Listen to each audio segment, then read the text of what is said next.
Chicago's very own 9 o'clock news. Good evening, I'm Roseanne Tejas. And I'm Robert Jordan. Our big story tonight, can they do it, or will 1991 go down as another year the Chicago public teachers walk off the job? That answer could be just hours away. The Chicago Teachers Union is giving the Chicago School Board until midnight tonight to give them a new contract, one that includes their promised pay raises. School Superintendent Ted Kimbrough is reportedly proposing deep budget cuts to give teachers at least part of their raises. The very latest development, Mayor Daley has summoned both of CTU officials and the school board and the school finance authority to his office. We hope to have a report from you coming up in just a few minutes from Carol Davis Dillard. There has been a hectic going on all day long. There has been a great deal of negotiating, and we do now have a report from Carol Davis Dillard, and we hope to bring that to you now. Representatives from the Teachers Union and the Board of Education spent the day relaying as many as 4 proposals back and forth, all addressing the amount and form of a teacher pay raise. We have taken the first step. We stepped forward. We are now looking for other individuals in the negotiating process to demonstrate their commitment to keeping schools open by stepping forward. We have exchanged proposals. We have each rewritten and updated and added 2 proposals. There is money on the table, and we will continue to work on reaching a settlement. Meanwhile, as the deadline looms, reaction to a possible teacher strike remains mixed among Chicago residents. Well, if there's other ways they can avoid it, I wish they'd take it, but, you know, the strike in '87 hit pretty hard, and it affects the students greatly because it hurts all the vacations. All the holidays are held back, and everyone's schedule is just screwed. Well, I think that they're probably spending too much money at the administrative level and not spending enough money on the teachers, and that's what they should be doing. I think they should have a raise, but not, if they don't have the money, you know, won't they just wait until they get the money so they can get their raise? And city officials spent their day in meetings forming contingency plans so that if there is a strike, Chicago Public Schools' 409,000 students will be occupied until a settlement is reached. And amid all the hectic activity going on today, that meeting at City Hall has just been called. Carol Davis Dillard is on her way there, and we hope to have a report from her later in this newscast. Roseanne? Well, if you have children enrolled in Chicago Public Schools, you probably have a lot in common with the Rios family of Little Village, one of the many families who've been dreading this weekend. With 3 children attending public schools, the Rios family is eager to hear if there's going to be a strike. How do they feel? Sad, mad, nervous, because I don't know how to handle this. We had to take them to the library then every day so they could read books, but it's not the same. Not the same as classroom instruction. 17-year-old Gus agrees. There's nothing he wants more than to graduate on time. Some guys at my school, you know, they're like a right strike and all that. But, you know, I try to wake them up. I say, why you want to go on strike for? I mean, hey, man, if you go on strike, they'll take away your spring break and plus other, you know, holidays. Make-up time aside, Rios worries that the only lesson her kids will learn this week is that school boards don't always keep their promises. I support the teachers, and I think they deserve what they promised 2 years ago, and they deserve this raise, and I'm 100% behind them. My teacher said that if there's no school, I feel sorry for you. That's because teachers know students will be losing valuable time in the classroom. Daniel's teacher gave him extra homework just in case. But if a strike is called, Mrs. Rios feels lucky about one thing. She runs her cake decorating business from her home. She says most parents will have no one to supervise their kids. A family neighbor sympathizes.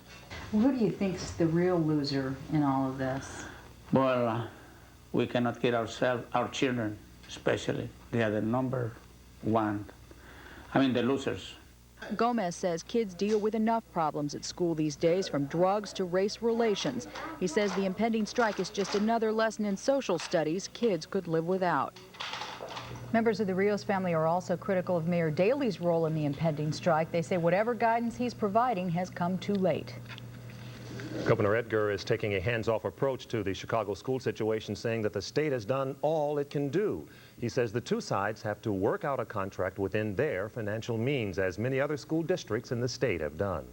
Edgar's comments came during an appearance to sign an agreement extending job benefits. The agreement with the federal government gives the state's unemployed 13 additional weeks to those signed by President Bush yesterday. Approximately 100,000 unemployed people in Illinois will be able to draw additional benefits. Those benefits will average as high as $270 a week for employees out of work with family. And Edgar says the agreement makes Illinois one of the few states where people will begin to get extra checks before Thanksgiving. Exit polls give Edwin Edwards the lead in the Louisiana governor's race just 1 hour after the polls closed. And all 4 major television networks are projecting Edwards as the winner. But the polls could be off if voters gave pollsters a false reading. The highly controversial race had voters flocking to the polls in what some predict were record numbers. Charles Ziwi has more on the race in today's voting. Waits of up to 2 hours were being reported at some precincts as voters picked between State Representative David Duke and former Governor Edwin Edwards in a campaign that was racially divisive and emotion-filled. So tired of seeing all the stuff in the paper and ads on TV.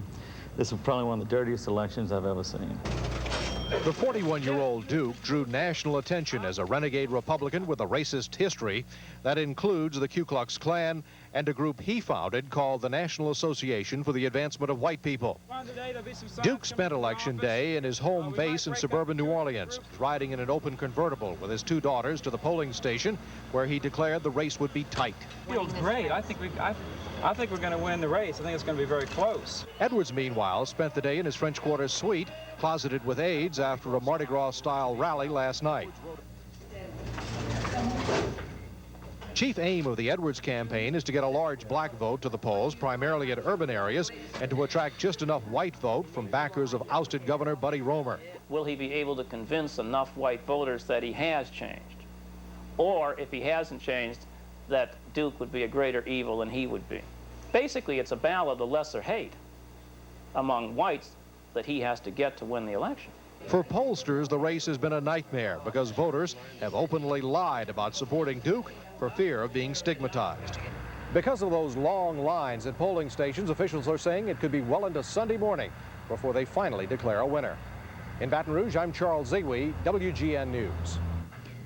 Now, 2/3 of those who voted for Governor Buddy Roemer in the October primary today said they voted for Edwards, which would be more than enough to give Edwards an unprecedented 4th term. But again, that is based on exit polls that could be less accurate if voters did not give pollsters an honest indication of their ballot.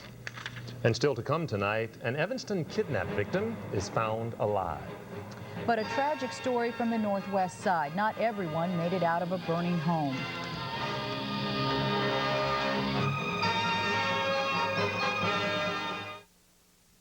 Santa Claus is coming to town. Santa Claus is coming to town, along with Frosty the Snowman and Rudolph the Red-Nosed Reindeer. Okay, Rudolph, full power. Now you can light up the holiday season for your children again and again with 3 of the best-loved original Christmas classics ever, all from Time Life Video. Have a holly jolly Christmas. All these magical characters are back again for your kids or grandchildren to enjoy. Frosty the Snowman was A Child's Video Christmas, selected by Time Life as the best in children's holiday entertainment, and all for $39.99. So call now for all the warmth, wonder, and great music, too. Here's how to order. To order your child's video Christmas, have your credit card ready and call 1-800-544-6100 or send $39.99 plus $4.50 shipping and handling to Child's Video Christmas, P.O. Box 1880, Department CM, Alexandria, Virginia, 22313. I was scared to take the HIV test. I knew once I did, there was no turning back.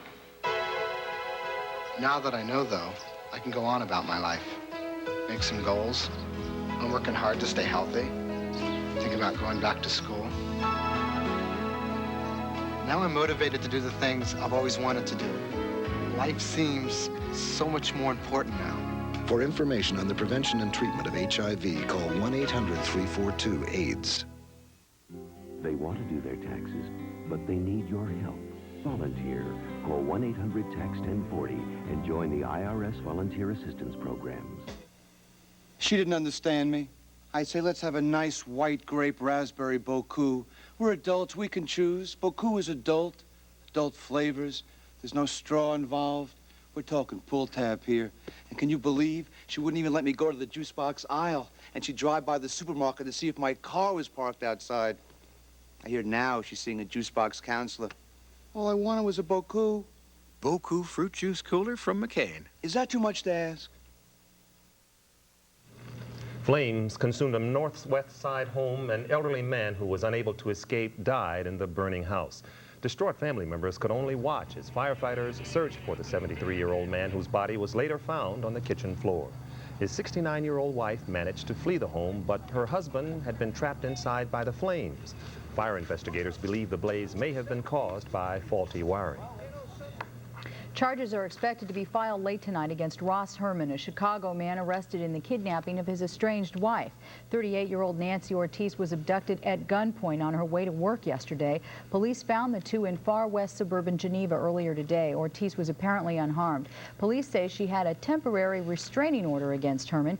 He had previously abducted Ortiz just a few weeks ago, but she decided not to press charges against him. Bob? FBI agents and Illinois State Police are searching a rural Florida area and handing out flyers showing a missing University of Illinois student near Tampa today.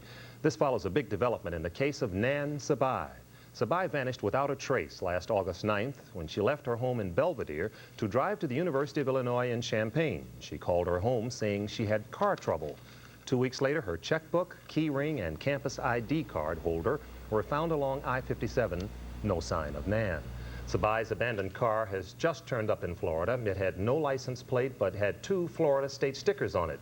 Police say that a check for fingerprints, clothing fibers, and hair has so far turned up nothing. Sabai's family is offering a $10,000 reward for information in her case. And prosecutors say that they'll seek the death penalty against a Louisiana drifter indicted in the slayings of 5 Gainesville, Florida college students. A grand jury yesterday indicted 37-year-old Danny Rowling on murder, battery, and burglary charges. Prosecutors presented DNA evidence that they say links Rowling to 2 of the crime scenes. The Gainesville area has been gripped by fear since the August 1990 stabbing and mutilation murders. Rowling is already serving a life prison term for burglary and robbery.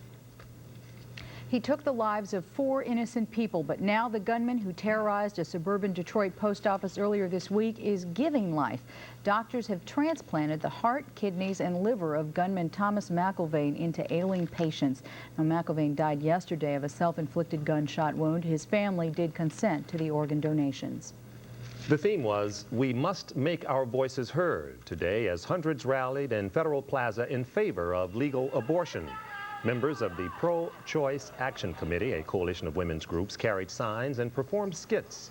One took aim at the Supreme Court's gag order rule on abortion counseling at family-funded clinics.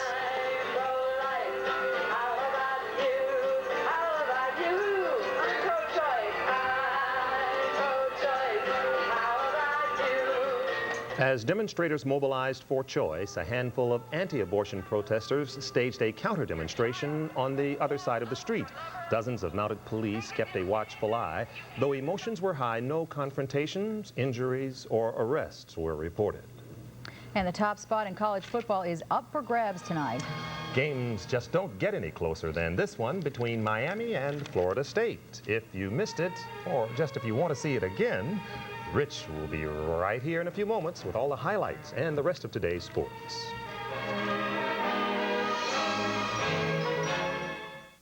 Contact lens wearers. Now you can save up to 50% on the same brand lenses your doctor prescribed. Delivered by Federal Express from America's #1 shop-at-home contact lens service. Bausch & Lomb, Wesley Jessen, Seba, Johnson & Johnson, and all other brands. Daily wear, extended wear, tints, and disposable lenses. Join the thousands who are saving real money and time by ordering their contact lenses direct from Lens Express. For our free catalog, call 1-800-482-6300. That's 1-800-482-6300. This message from President Bush and the U.S. Fish and Wildlife Service. Here's one of nature's most awe-inspiring sights. The sky filled with thousands of migrating ducks and geese. So that Americans will always be able to enjoy this great spectacle, buy duck stamps. Because for more than 50 years, federal duck stamps have generated the money to set aside more than 4 million acres of marshes, swamps, and coastal estuaries. They provided places for these great birds to nest, feed, and rest during their annual journeys. America's migratory waterfowl are some of our most beloved wildlife. You can help ensure that our waterfowl will have a home. To find out more, write Duck Stamp, Washington, D.C., 20240 for a free brochure. Let's help preserve our precious wildlife. To doctor a cough, you have to keep up with the latest medicine for your family. Like new Robitussin cough drops from the people whose cough medicine is recommended by more doctors and pharmacists. Try this, it's new. Robitussin cough drops have an active ingredient that speeds relief right to your cough to soothe and medicate. Excuse me, try this, it's new. New Robitussin cough drops from the cough experts. Tonight's sports segment is brought to you by Zenith and your Zenith dealers, bringing you the best in electronics. At Zenith, the quality goes in before the name goes on. When it comes to buying a color TV, many people think state-of-the-art begins overseas, when the truth is, state-of-the-art starts here. You just have to know what to ask for. Ask for the only TVs with a great picture and 4 ways to enjoy stereo sound, like Bose and Dolby Surround. Ask for picture-in-picture with triple flashback. Ask for the hottest ideas in home theater.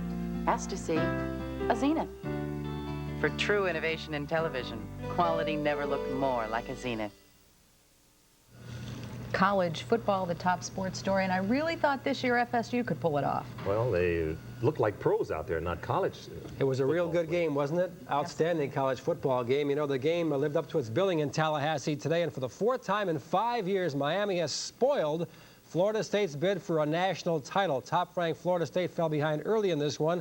Second-ranked Miami was a 3-point underdog. And the Canes scored here in a 2-yard run by Stephen McGuire to make it 7-0 in the first quarter. Later on, Florida State kicked a field goal to make it 7-3. Then the Seminoles took the lead on this 1-yard run by Paul Moore. This came in a 4th down play, so State led by 3 in the 26th meeting between the number 1 and number 2 team in the country. Leading by 6 later on, Jerry Thomas kicks a field goal to make it 16-7. Florida State appeared headed for the elusive national crown, but the Canes would come back. Gino Torretta hits Horace Copeland on a 4th and 6 with the game on the line. Miami trailing at this point 16-10 with 3 minutes left, and they would go ahead on Larry Jones' 2-yard submarine run. He goes underneath here to score, and the extra point gave the Canes a 1-point lead. It was 17-16 Miami, but then it was Florida State's turn to come back with 23 seconds left. State had a chance to win, but Thomas barely misses a 34-yard field goal. The ball a foot wide. It doesn't get much closer than this, folks, and Bobby Bowden, in fact, thought it was good. There he is, but it's no good. Watch Bowden, and then watch the ball here. A sorry sight for Florida State fans. In slow motion, the ball sails just to the left, but heaven for Miami. So the winning coach was Dennis Erickson, and afterward, of course, he was happy about the victory over Florida State. The whole day. I mean, that was the key to the win. And then on offense, we made some big plays at the end. Coleman Bell made a catch down here, a big play. Horace made one there, and it was a big play game. And in games like this, that's what happens. The low is as low as the high is if you win. And so somehow we got to get it behind us, get back on our feet, and get ready for our next football game. So Miami will be number 1. They should hang on to that ranking the rest of the year. In the Big Ten, meantime, Michigan is number 1 and headed for Pasadena. The Wolverines needed a win in Champaign to wrap up the Rose Bowl today, and the Illini were in a giving mood. Jason Verduzco fumbles the snap, and the Wolverines recover deep in Illini territory. This early in the game would lead to a score. Who else? Desmond Howard here with this touchdown reception, his 19th reception for a TD, 21st overall. He just about wraps up the Heisman Trophy. Illinois had nothing going all day long. Michigan led 13-0, and this bid for a score dies when Marcus Walker picks off a Jason Verduzco pass in the end zone. Michigan put on a furious rush all day long, and Jason was running for his life. As for Desmond Howard, he ran for one more TD on this reverse play. This made the score 20-0, and that's the way it ended. Michigan wins, and they will go to the Rose Bowl in Pasadena against Washington. Northwestern gave Iowa a tussle for a half at Dyke Stadium today. Hawkeyes took a 10-3 lead in this pass from Jim Hartlieb to Danon Hughes. But the Cats would come back in this one to tie it before the half was over. Len Williams on a quarterback keeper. This made the score 10-10 just before the half. Nice play here, but the second half would belong all to the Hawkeyes of Iowa. They drove 88 yards for a score. The cheerleaders there enjoying it on the first possession. Mike Saunders on a 7-yard run here. He had 167 yards, 93 coming in the third quarter. Iowa rolling in this one. They clinched second place in the Big Ten. Lou Montgomery scores to make the final score 24-10 Iowa. The Hawkeyes 6-1 in the Big Ten. Northwestern fell to 2-5. In Columbus, Carlos Snow scores for a 6-yard run here to lead 19th-ranked Ohio State over Indiana. Snow had 2 touchdowns. 19th-ranked Ohio State now 5-2 in the Big Ten. The Buckeyes won despite being outgained 356 to 225 in yardage. Trent Green hits Thomas Lewis for a Hoosier score here. Indiana led 13-10, but Snow later on scored his second TD, this one from 8 yards away, and the Buckeyes really rolled 2016 before 93,000 at Columbus. Let's check the scoreboard here on a busy, busy day in college football. Michigan over Illinois, 20-0. Iowa wins over NU.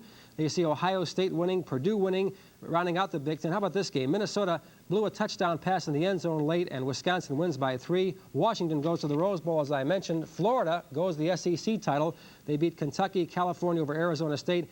Alabama beat Memphis State 10-7. And there's the Irish score. Boy, the Irish had a tough day today. In that game between Notre Dame and Penn State, the Irish got a touchdown from Jerome Bettis, but by the time Bettis ran this one in, the Irish were trailing big.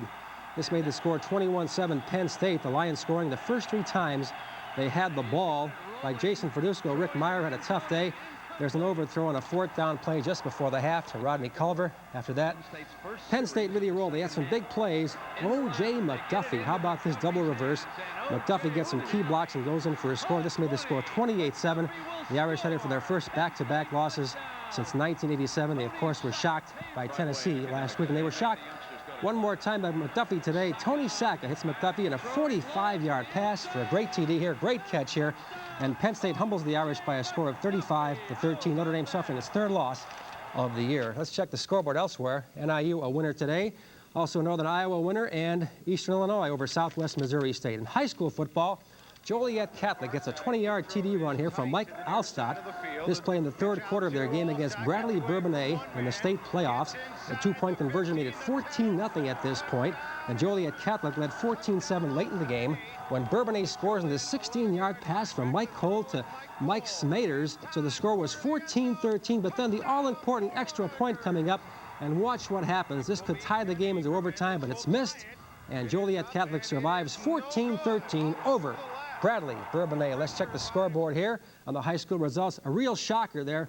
The 2nd-ranked team in the country, Richards loses to Wheaton Central today. Mount Carmel a winner over Niles. Elsewhere, East St. Louis wins over Downers Grove North. Andrew over Thornwood. Let's check the other scores, and there's Loyola winning over Buffalo Grove by a score of 28-0. So a busy, busy day in high school ball. And hockey tonight, the Blackhawks are in Toronto, where Ed Balfour is bidding for his 3rd straight whitewash, and the Hawks grabbed a 1-0 lead in this game. Mike Hudson scoring goal from Tonelli and Brown at 8:10 of the first period. The Hawks off, second period I should say, the Hawks off to a 1-0 lead. Ed Balfour again sensational, making some great saves until the Leafs finally score. Rob Pearson notching a goal here in a power play. The game was tied at 1-1 this midway in the second period, and the Hawks would come back here in a real sweet goal. Watch the beautiful move by Jeremy Roenick on this play. Little spin-a-rama here, some acrobatics. He goes around to one knee and puts it in for the goal. The Hawks had a 2-1 lead right now, that game in the third period I should say, and the score is 2-1 in favor of the Blackhawks. Bill Cartwright of the Bulls out at least 6 weeks, a broken hand. More on that coming up later on.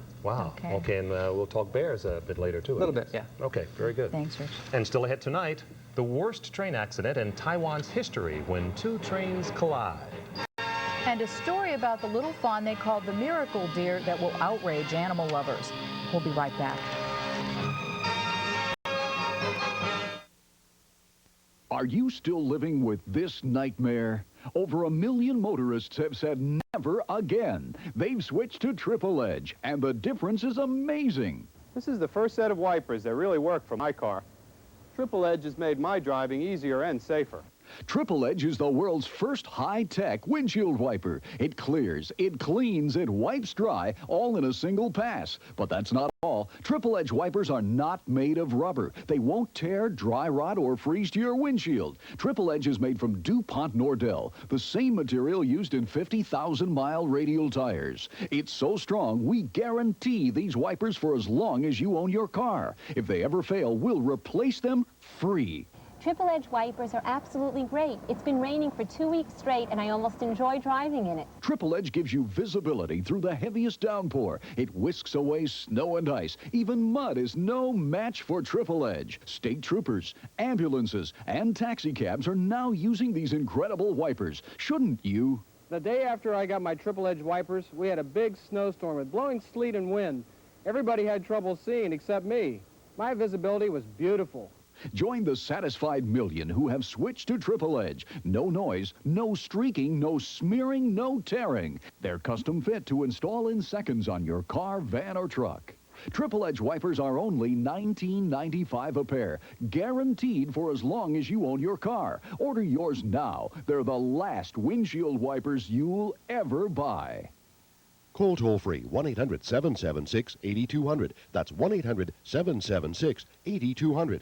Or send $19.95 plus $4.50 shipping and handling to Triple Edge Wipers, P.O. Box 871179, TV Department, Dallas, Texas. Please include your car or car's make, model, and year for correct sizing. Use your credit card and call now. 1-800-776-8200. There's a difference when you're flying. Where are we going today? I'm going to Grandma's house. With someone who shows how much they care. I'm not going to go anywhere without you. A smile, a tone of voice, and the willingness to try. When you love to fly, it shows.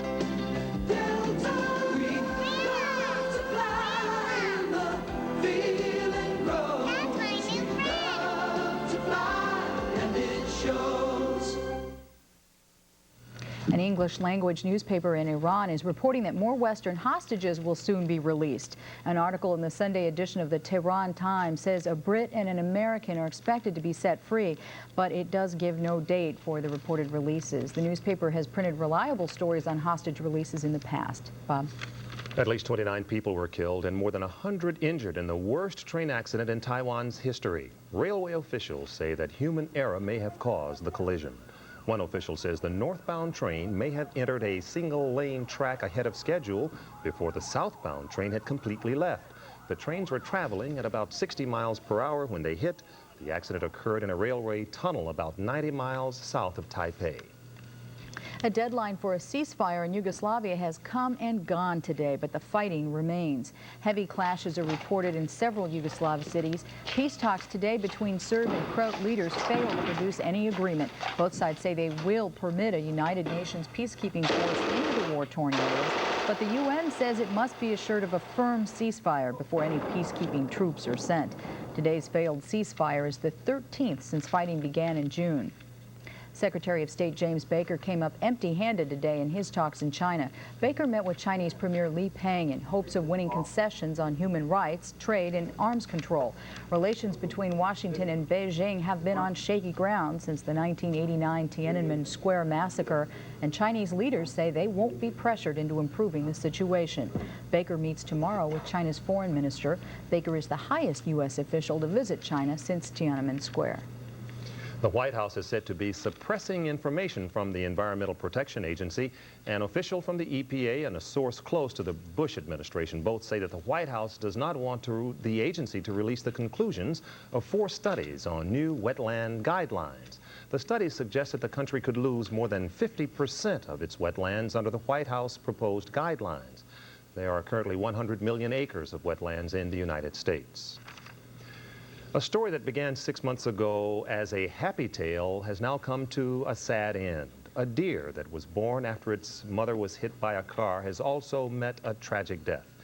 Linda Byron has the story. Come on, honey.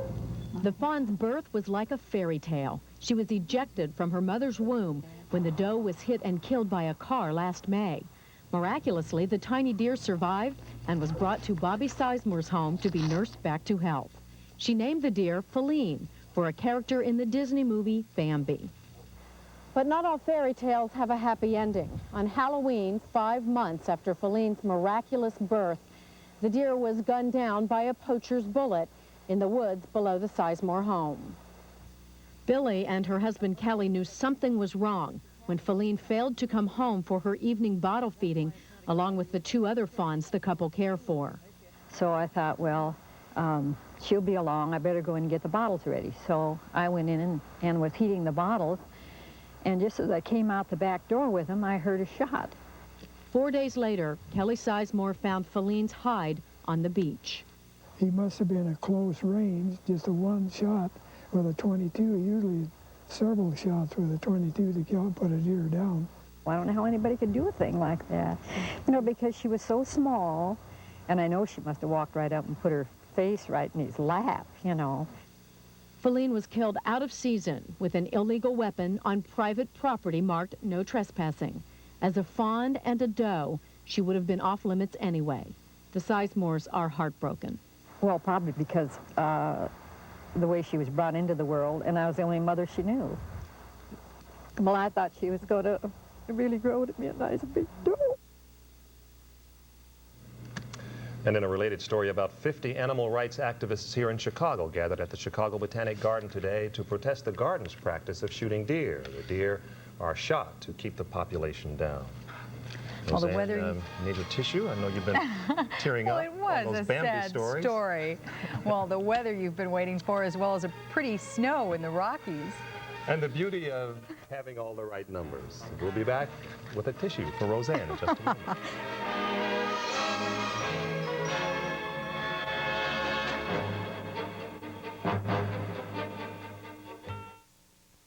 Dear Walgreens, I'd like to tell you about my experience.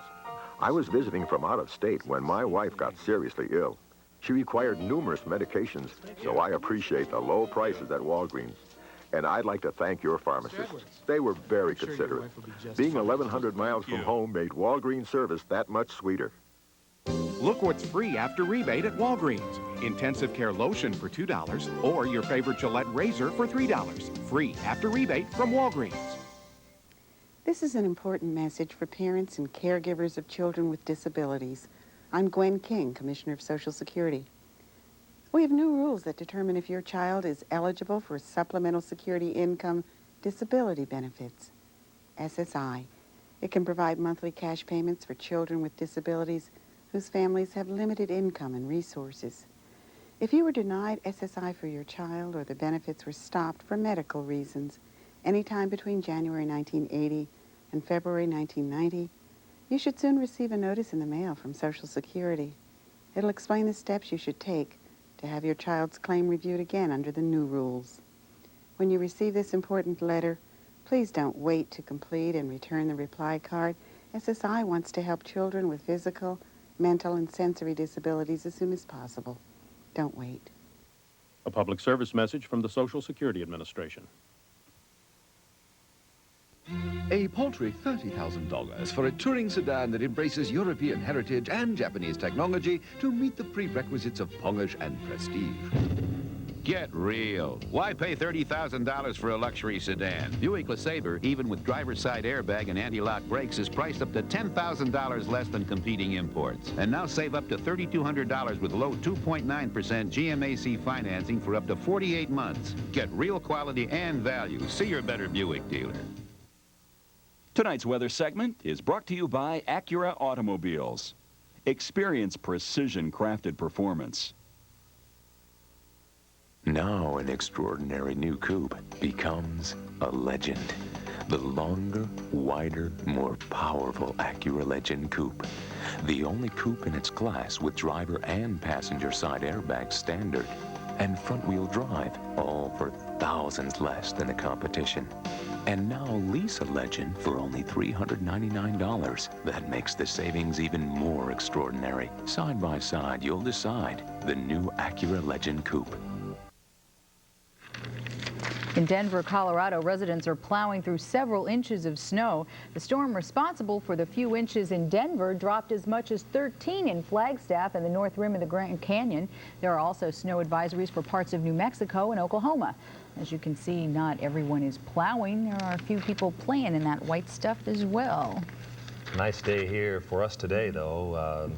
Really, no complaints. I wonder if we have any of that snow heading our way. Jim Ramsey, how's it look? Well, I don't think we'll be seeing any snow for the Chicago area, but Colorado is not out of the woods yet. Sangre de Cristo Mountains, southwest Colorado, up to 2 additional feet of snow expected tonight. And there will be some snow, possibly some sleet, freezing rain, and even fog in portions of Colorado's northeast plains into southwestern Nebraska. Closer to home, large cloud mass is bearing down hard on Illinois. It's already raining in St. Louis. Fog reported down there. We're expecting that the rain will begin in the Chicago area tomorrow afternoon late. And as it does so, it's going to keep up for increasingly long periods of time, and we don't expect the rain to give way to sunshine until perhaps as late as Wednesday afternoon or even Thursday. How much rain in the next 24 hours? Up to 3 inches are expected through portions of the southern Mississippi Valley area. But as you look to the north, we're expecting lesser and lesser amounts through about 7 a.m. tomorrow. But this entire pattern is expected to be dancing up to the north and east on the heels of this low pressure, which will be moving just to our immediate west. And as it does so, our prospects for rain will be greatly increasing. And we do expect, as we say, rain to begin as early as tomorrow night, continuing on throughout the day, off and on Monday, continuing again on Tuesday, and perhaps even through at least half of the day on Wednesday. This is a rather moisture-rich system, pulling its moisture up from the Gulf of Mexico. It's the system which helped provide some easterly winds that produced some of that Denver snow we showed you pictures of just a moment ago. As it turns out, as wind pushes up a mountainside, it tends to cool several degrees per every 1,000 feet, and as it does so, the moisture in that air tends to condense into clouds.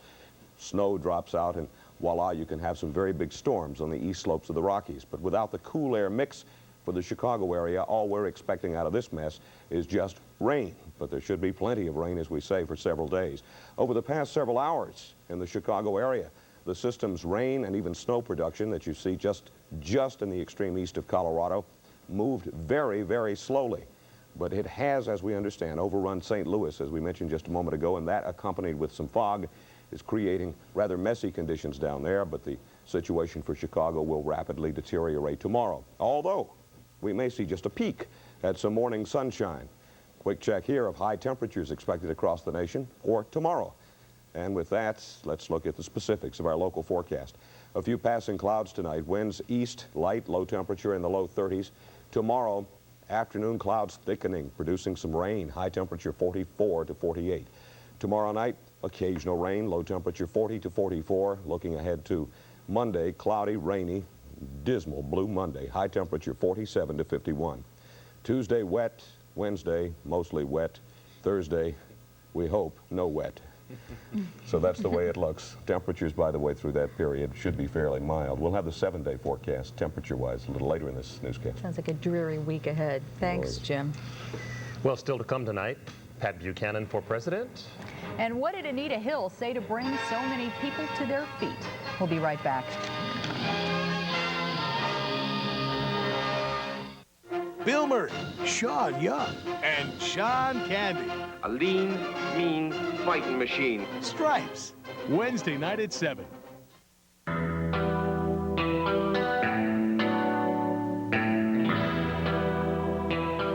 Whatever your problem,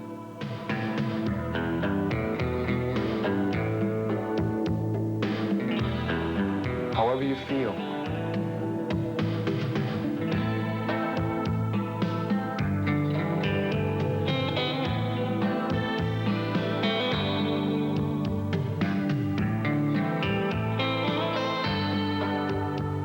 wherever you are.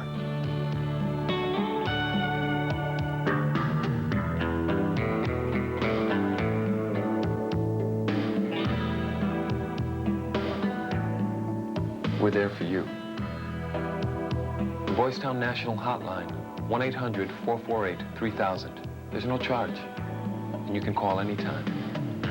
The Boys Town National Hotline, 1-800-448-3000. Of all the tough opponents I've faced, None's been tougher than pain. Smelly old-fashioned liniments never helped much, but today's trainers have something that works. Aloe vera-based Flexall 454. When one pain-relieving gel is endorsed by the athletic trainers in pro football, baseball, basketball, and hockey, you know it's the best. Sidelined with pain? Get back in the game. With Flexall, it's a winner. Flexall, the pain relief pro trainers recommend. Chuck Norris and Lou Gossett, two soldiers of fortune in need of a little good fortune. Oh, no. They're after more money than they've ever imagined. What they get is more trouble than they've ever seen. There's better be some gold up here. It's the adventure of a lifetime. I blame you for this. If they live long enough to finish it. We're not dead yet. Chuck Norris, Lou Gossett, Firewalker. Tonight at 10:30 on Channel 9. Anita Hill captivated the nation when she accused Supreme Court nominee Clarence Thomas of tormenting her with sexual innuendos. Thomas was confirmed and now sits on the High Court. But even so, Hill continues to speak out against sexual harassment. Patty Panicia reports. It was Anita Hill's first major public appearance since the Thomas hearings. She was greeted with 3 minutes of rallying applause. Speaking to women legislators from around the country, Hill titled her speech, "Sexual Harassment, the Nature of the Beast." It is a form of violence against women as well as a form of economic coercion. And it seemingly won't go away. And we're very angry and upset about that.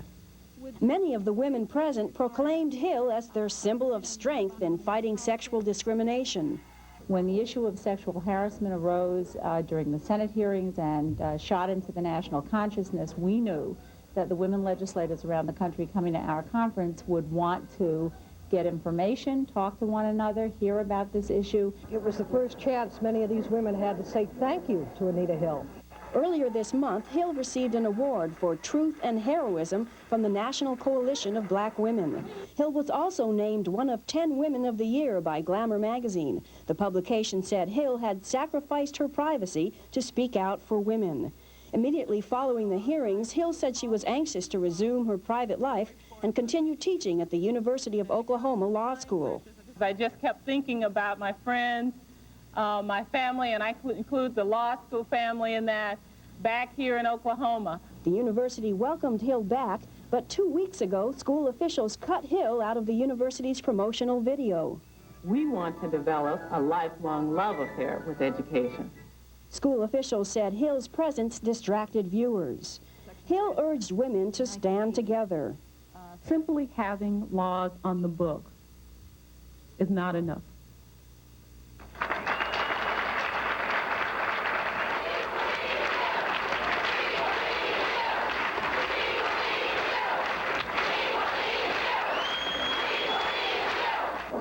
Insisted from the beginning she would have preferred not to be in the public eye.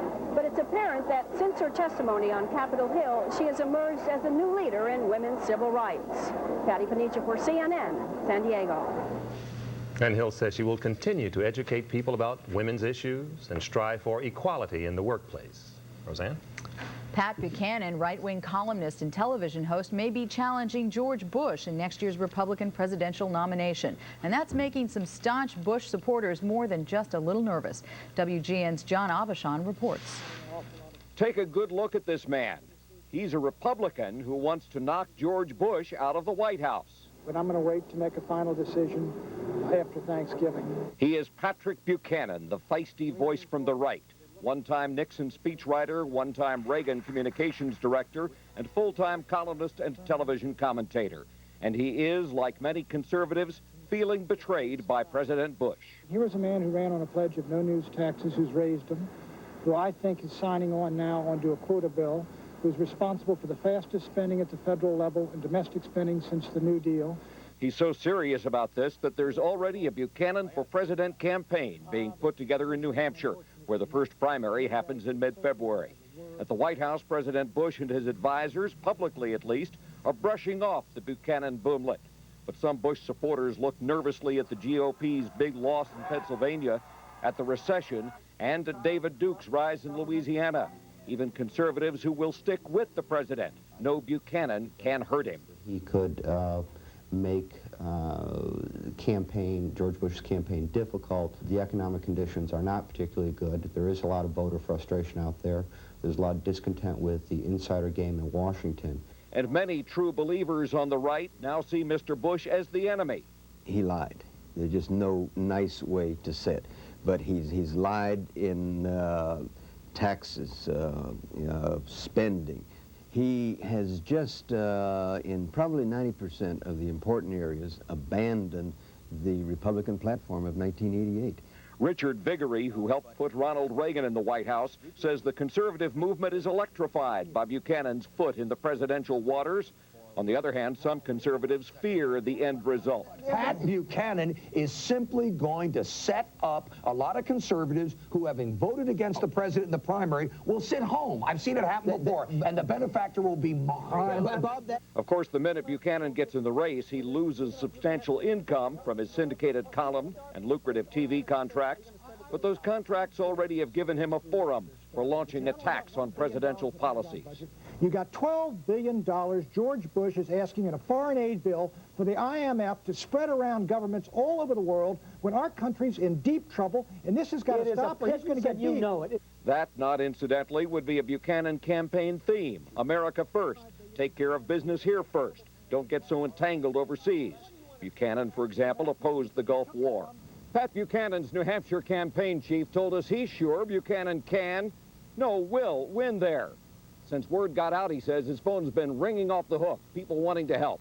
People who haven't been involved in politics for years. This challenge from the right could make the next 100 days challenging indeed for George Bush. In Washington, John Aubuchon, WGN News. Buchanan says he'll make up his mind while taking a 2-week leave from his cable TV talk shows. Rich King is coming up in just a few moments with a big sports update. And Santa may not have any trouble flying around during the holidays, but you may. Some holiday travel tips, too, when we come back.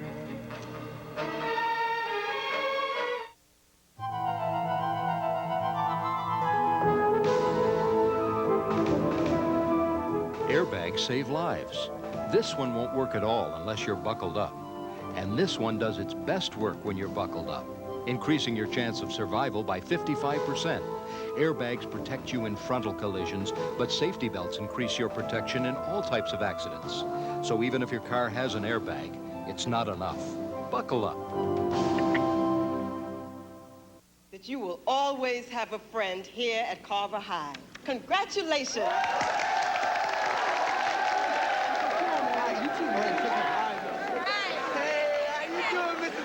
Decide what you're going to do after graduation, Michael. Yep, I'm going to go home and make a sandwich. Well then, Michael. Hey, how you doing, Mr. G? I'm fine. Listen, what are you doing after graduation? I don't know. I think about going home and brushing the teeth and combing the hair. Hey, what's up, girl? We made it. Hey, I couldn't have gotten through physics without you. Yeah, well, you're on your own at college. It's not fair. That's all right. I'm going to get a job, you know, start working, I'm saved. And I'll be in college in another year or two. So, what do you have planned, Mike? I think I'm going to go home and make a sandwich. Okay. Support the United Negro College Fund. A mind is a terrible thing to waste.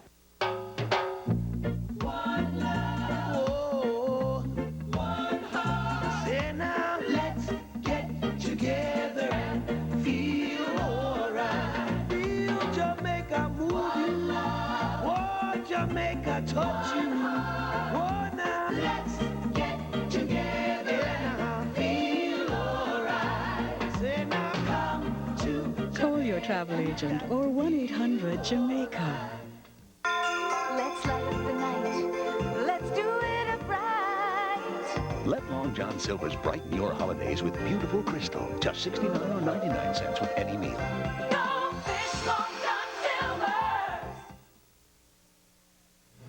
Well, no pun intended, but it was a bad break for the Bulls. That's right, Bob, a big setback for the Bulls. The Bulls' next game is Wednesday when they begin a West Coast trip, and after a series of nagging injuries earlier this year, the Bulls suffered their first major setback when Bill Cartwright broke a bone in his left hand last night. It happened On this play early in the game, Bill trying to stop a shot by Jeff Greer. He played the rest of the first quarter. He jams his hand in this play. X-rays later on showed a broken bone. He'll miss at least 6 weeks. Looks like Scotty Williams will be back shortly now, and he'll share the center duties with Will Perdue and Stacey King. So Bill Cartwright gone for 6 weeks. And don't forget the Bears and the Colts tomorrow in the Dome, the Hoosier Dome.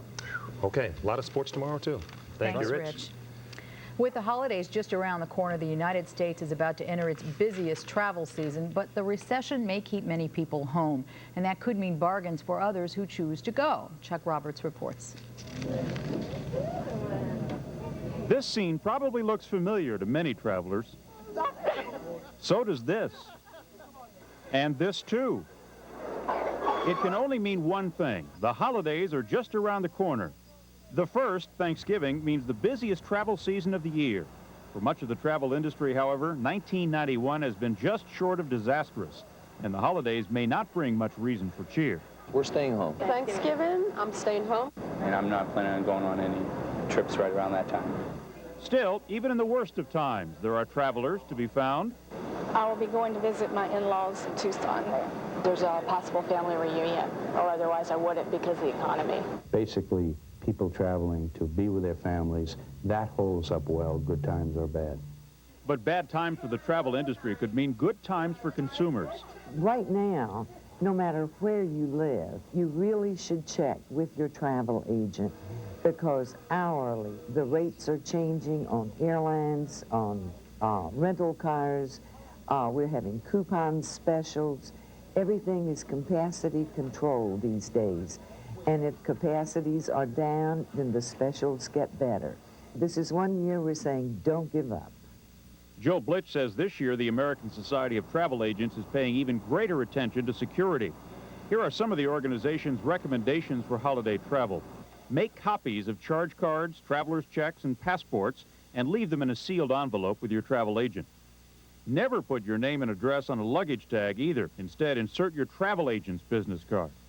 Remember all the usual precautions at home. Stop newspaper and mail delivery, and put a timer on the lights. And finally, remember to take your sense of humor along. After all, this is supposed to be fun. Chuck Roberts, CNN reporting. Well, if you're wondering what's going to happen weather-wise for the remainder of the week, Jim Ramsey will have his extended forecast in just a moment. We'll also have an update on teacher talks, and David Duke concedes defeat in Louisiana. We'll be right back.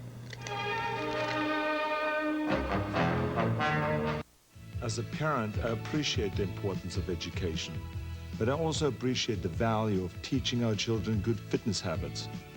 With all that proven benefit of regular exercise, you can see why physical education is so important to their future. Our children need healthy hearts to grow into healthy adults. So let's be sure that they grow up smart and fit. And if you're still not convinced, I'll be back. Not many things are more Chicago than United, but there are a few.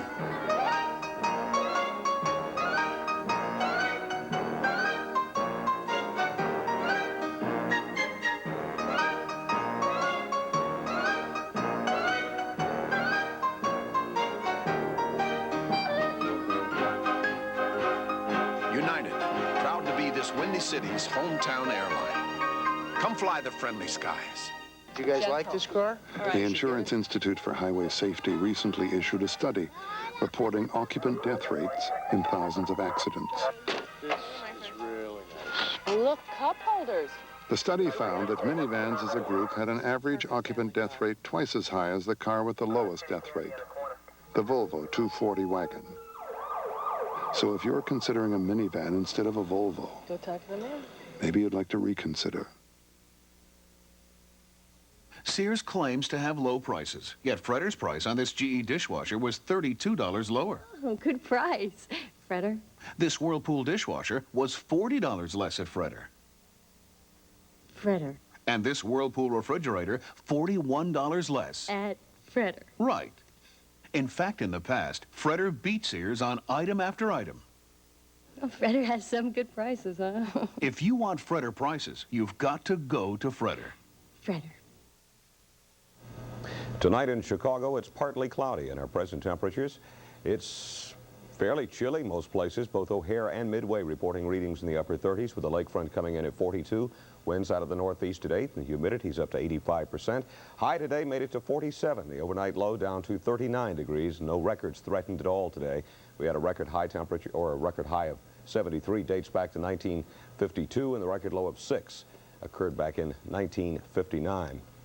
For the next 7 days, the temperatures across the Chicago area promise to be very, very interesting. We don't expect much of a fluctuation for the first 3 or 4 days. That's due to the expected cloud cover that will be hanging very low and heavy over Chicago. That will serve as insulation to keep whatever daytime heating that occurred previously beneath those clouds, keeping temperatures fairly mild. That, along with the fact that we expect the winds to shift more out of the south as we move into the early part of the week. So we're expecting rain through the first 3 or so days, intermittent rain for the Chicago area, but temperatures toward the latter half of the week should be getting a little chillier. In fact, downright uncomfortable as we move into next weekend, with a daytime high expected in the low 30s with overnight low temperatures. Not too unpleasant, I think, again, dropping off rather dramatically toward the end of the week. The forecast for the back half of the week, though, we are expecting some sunshine, but not of any real consequence until perhaps Thursday. But through tomorrow, on into Monday, Tuesday, and even into Wednesday, we expect those clouds over Chicago to be producing from time to time periods of rain. How much rain will the Chicago area get? I think over an inch, with some degree of certainty, and a possibility, I think, on the outside of getting up to 2 inches for the Chicago area. It looks like it promises to be a very interesting week. The storm that we're watching closely appears to be wrapping up and getting stronger, something worth monitoring the rest of the week. Bob and Roseanne, back to you. Thank you, Jim. Monitoring a lot of stories this evening, a lot of breaking stories, and one that has attracted national attention. The Associated Press has projected Edwin Edwards as the winner over ex-Ku Klux Klan leader David Duke in Louisiana's governor's race.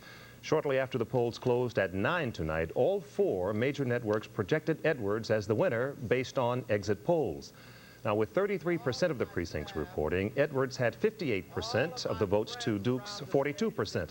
Both addressed their supporters just moments ago, with Edwards thanking several groups. Captains and all of the poll watchers and all of the commissioners at the polls, all of the various groups who joined with us in what is undoubtedly the best campaign ever run in Louisiana.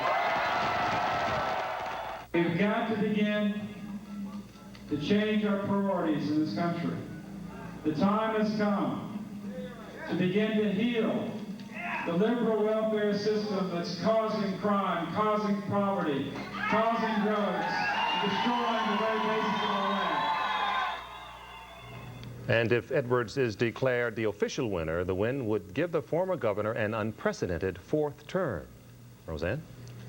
Updating our top story now, Mayor Daley is stepping in to try to avert a walkout by Chicago public school teachers. The mayor's held an emergency meeting with officials from the Chicago Teachers Union, the school board, and the School Finance Authority. Let's go live now to Carol Davis-Dillard at City Hall. Carol?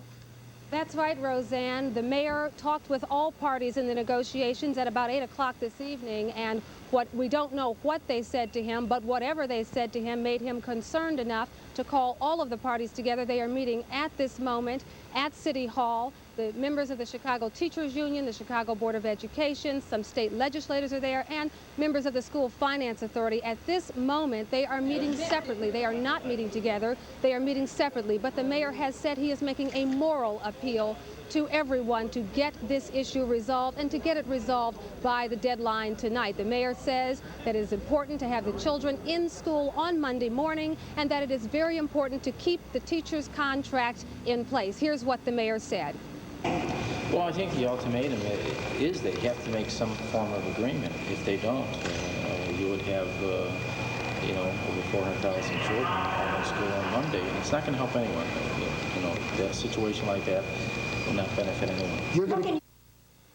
So as you can see, we're here at Merchandise Mart. We have returned to the Merchandise Mart. The meetings are in progress at this moment at City Hall. The situation, of course, very serious because the mayor is determined to bring this issue to some sort of a resolution, hopefully by the deadline tonight. Again, he's meeting with members of the Chicago Teachers Union, the Board of Education, the School Finance Authority, and some state legislators are there trying to make sure, again, that the children are in the classroom studying come Monday morning and that the teacher's contract does remain in place. Okay, and that was Carol Davis-Diller reporting live, and a day full of events here, and actually not much progress, unfortunately, in this Chicago strike. Teachers Union needs to know by tonight, though, they had said last week, in order to call their 4 o'clock meeting of the House of Delegates tomorrow, in order for them to make sure that all the teachers were notified to vote one way or the other. So hard to call it at this point. That's right. We'll keep you posted on that, I'm sure, tomorrow throughout the day, and again tomorrow at 9 o'clock. And that will do it for this Saturday night, the 16th of November. Thank you so much for watching. Have a good evening and a great Sunday, and we'll leave you tonight with some scenes that show it's beginning to look a lot like Christmas around here. Bye-bye.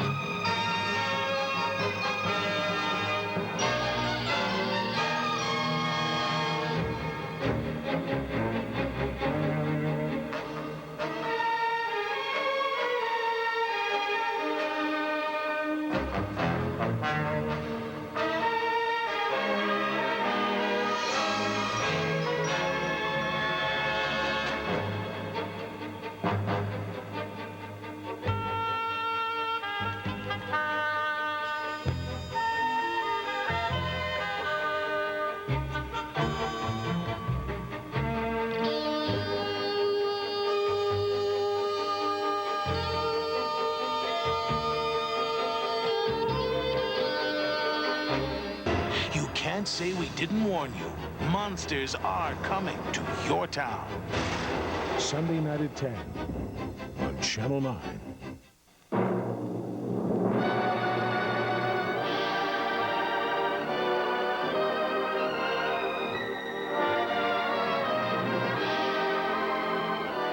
Jackie Gleason, The Honeymooners, with the stars Art Carney, Audrey Meadows, and Joyce Randolph.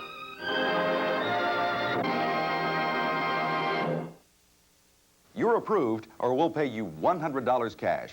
Get your own personal bank card, such as MasterCard or Visa, with up to a $5,000 credit line from the bank to you in 10 days or less. In addition, we'll show you how to restore your credit so you can purchase items such as a new car, major appliances, electronics, jewelry, and even fun-filled vacations. And remember, you're approved or we'll pay you $100 cash. Call now, 1-800-741-2500. The call and information are free. This is an important message for parents and caregivers of children with disabilities. I'm Gwen King, Commissioner of Social Security.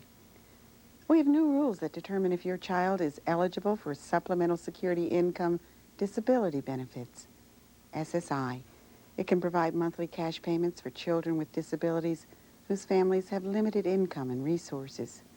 If you were denied SSI for your child or the benefits were stopped for medical reasons anytime between January 1980 and February 1990, you should soon receive a notice in the mail from Social Security. It'll explain the steps you should take to have your child's claim reviewed again under the new rules. When you receive this important letter, please don't wait to complete and return the reply card. SSI wants to help children with physical, mental, and sensory disabilities as soon as possible. Don't wait. A public service message from the Social Security Administration. These two leading effervescent cold remedies may look the same, but Tylenol Cold isn't the same old fizz. It's where the orange is. Orange flavor's so great tasting, people prefer the taste of Tylenol Cold 2-to-1 over the leading brand. So what's it gonna be? The same old fizz? Or the great flavor of Tylenol Cold, where the orange is? Chuck Norris and Lou Gossett, two soldiers of fortune in need of a little good fortune. Oh, no. They're after more money than they've ever imagined. What they get is more trouble than they've ever seen. There's better be some gold up here. It's the adventure of a lifetime. I blame you for this. If they live long enough to finish it. We're not dead yet. Chuck Norris, Lou Gossett, Firewalker. Tonight at 10:30 on Channel 9.